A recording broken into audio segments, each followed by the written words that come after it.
ایک مولانا انگلینڈ میں تھے، وہ مہینے میں 10,000 پاؤنڈ کماتے تھے تعویذوں کے بزنس سے۔ اور مولانا آپ ایسا کتنا کما لیتے ہو؟ ہم نے مجلسوں سے کمائے ہیں، بچوں کو پڑھانے سے کمائے 10,000 پاؤنڈ کا۔ مولانا کوئی مشکل کام نہیں، میں خواتین کو ڈرا کے کما لیتا ہوں۔ یہ ڈر اتنا ہے کہ بابا بنگالی پتہ نہیں کیا کیا، یہ کیوں بزنس کر رہے ہیں؟ یہ کیوں کہ آپ کے وہم اور خیال پر کیا کر رہے ہیں؟ حکومت کر رہے ہیں، اور اس حکومت کے نتیجے میں وہ آپ کو کماتے بھی ہیں، آپ کو استعمال بھی کرتے ہیں۔ اکثر خواتین کیونکہ ان کے اوپر جذبات اور احساسات کا زیادہ غلبہ ہوتا ہے، وہ ان کے وہم کو استعمال کرتے ہیں۔ مولا اہل بیت علماء اخلاق فرماتے ہیں کہ جو انسان تعویذ سے، جادو سے یا کسی اور مخلوق سے ڈرے، جن سے ڈرے یا کسی اور مخلوق سے ڈرے، اس کے اندر شرک افعالی ہے۔ اس نے ڈر کا مالک کسی اور کو سمجھا، خدا کو نہیں سمجھا، یہ مشرک ہے۔ مشرک ہے، ڈیٹیل میں جائیں تو یہ مشرک ہے۔ اگر ڈرنا ہے تو پروردگار عالم سے، اور مقام افسوس ہے کہ آج کا انسان چپکلی سے ڈرے، آج کا انسان چوہے سے ڈرے، آج کی خواتین کاکروچ سے ڈرے، لیکن مولا فرماتی خدا سے نہیں ڈرتا۔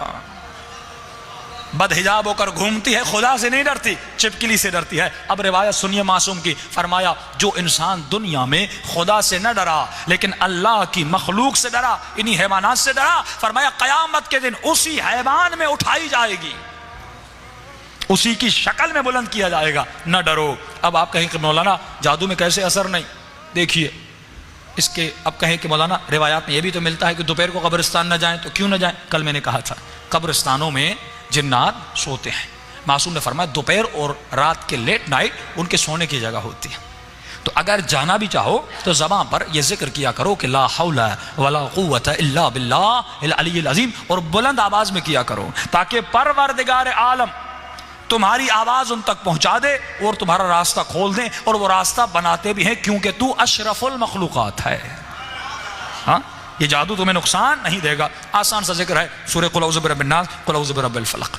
اپنے بچوں کے بازوؤں پہ ہمیشہ باندھ دیا کریں، نہ ان کو نظر لگے گی، نہ ان کے اوپر کوئی اثر ہوگا، نہ ان کے اوپر کوئی نقصان ان بچوں کو نہیں ہوگا، ہمیشہ آپ کے بچے بہادر رہیں گے۔ فرمایا گھر سے نکلو 6 طرف اپنی قل هو اللہ پڑھ دو، 1 مرتبہ آیت الکرسی پڑھ دو، دنیا کی کوئی طاقت تمہیں نقصان نہیں دے سکتی اگر خدا نہ چاہے، اگر پروردگار بتائے۔ جادو کی مثال کے قبلہ جادو، موسم فرماتا ہے جادو ڈراتا ہے، نقصان نہیں دیتا۔